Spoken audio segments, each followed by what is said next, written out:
Bonjour les amis de Radio Camino, me voici au vert et oui, je suis à Vichy où je viens de prendre une journée de repos. Et je voulais voir avec vous si ça vaut la peine de temps en temps, lors d'une longue marche, de faire une journée de repos total pour se ressourcer et repartir ensuite en forme sur votre chemin.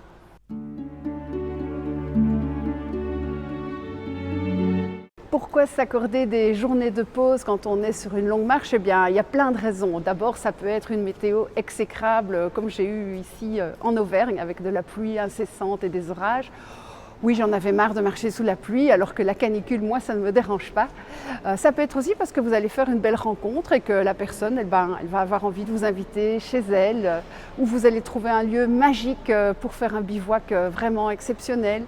Ou simplement, votre corps en a besoin, vous avez des ampoules, vous avez un début de tendinite, ou votre morale en a besoin. Ça peut arriver aussi qu'en marchant, on rumine un peu trop ses pensées et que de casser ce rythme avec un peu de repos, ça va vous donner peut-être l'occasion de voir les choses autrement et de repartir avec un nouveau punch pour votre chemin. En général, je ne planifie pas de journée de pause, mais je prévois globalement une moyenne de 20 km par jour sur une longue marche, ce qui me permet quand même, si j'en ai besoin, de m'arrêter toute une journée ou alors de faire une toute petite étape, genre de 5-6 km. Par exemple, ça m'est arrivé de dormir à l'entrée de Burgos et puis de reprendre une chambre à la sortie de la ville. Ça faisait quand même un tout petit peu la sensation d'avancer, mais une journée où je me reposais totalement. Souvent, mon erreur, c'est que je ne veux pas voir que je suis de plus en plus fatiguée. Et pourtant, les symptômes sont là. Je suis souvent en train de dormir tard le matin. Mon sac me paraît lourd.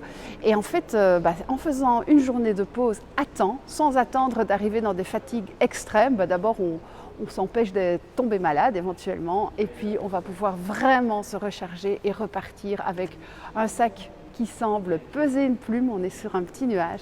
Et là, on va survoler ces étapes avec plaisir et non plus en se disant « mon Dieu que c'est dur le chemin ».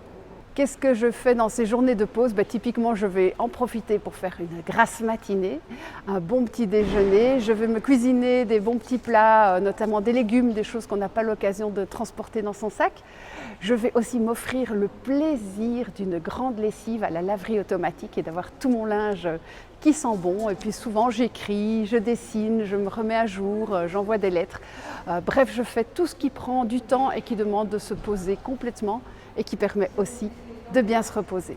J'espère que vous aurez la chance comme moi de trouver de beaux endroits pour faire des pauses, que vous y rencontrerez de belles personnes, que vous aurez l'occasion de découvrir d'autres choses que ce que vous faites habituellement quand vous êtes en marche.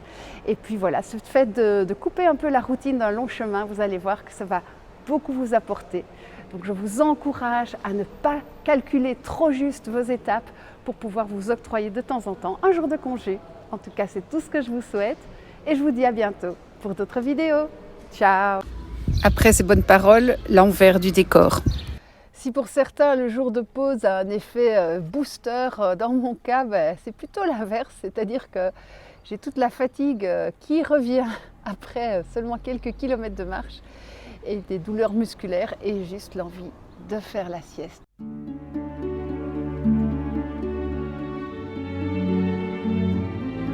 Oui, il n'y a pas de secret, la fatigue, elle est là. Alors évidemment, à mon âge avancé, vous allez dire, c'est pas bien de jouer à la petite jeune, mais il y a aussi le fait qu'il y a le climat qui change de façon très brusque entre canicule et période de pluie. Il y a effectivement le fait que je n'écoute pas toujours les petits signes. Et voilà, si on ne se repose pas à temps, malheureusement, le chemin risque de s'arrêter. Donc c'est une bonne leçon pour moi. Désormais, la sieste chaque jour et puis un jour de repos de temps en temps. Allez, je vais peut-être essayer de devenir raisonnable. Chiche.